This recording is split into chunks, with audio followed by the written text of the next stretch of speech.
जिसका middle class को था इंतजार, वो घड़ी आ गई। जी हाँ, वित्त मंत्री निर्मला सीतारमण ने ऐलान किया है कि अब 12 लाख की कमाई तक कोई भी इनकम टैक्स नहीं लगेगा।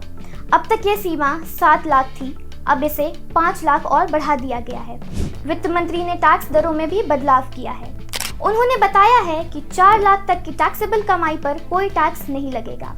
4 से 8 लाख तक की कमाई पर यह दर 5%, 8 से 12 लाख तक 10% और 12 से 16 लाख तक 15%, 16 से 20 लाख तक 20% और 20 लाख से 24 लाख की आय पर 25% तथा 30 लाख से अधिक कमाई पर 30% का टैक्स लगेगा। देश में अभी 1961 का इनकम टैक्स कानून लागू है।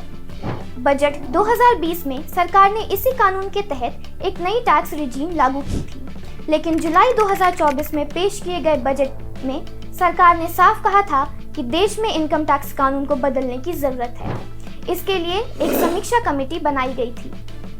अब उसी के आधार पर सरकार ने नए बिल लाने का ऐलान किया है। इससे बनने वाला इनकम टैक्स कानून देश में 1961 के कानून की जगह लेगा।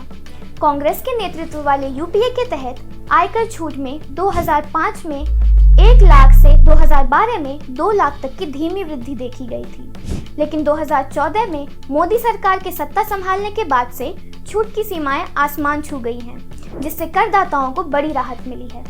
मोदी सरकार ने करदाताओं को अभूतपूर्व वित्तीय स्वतंत्रता दी है, बचत, निवेश और समग्र आर्थिक विकास को बढ़ावा दिया है। आपको ये बजट कैसा लगा? कमेंट्स में जरूर बताएं। धन्यवाद।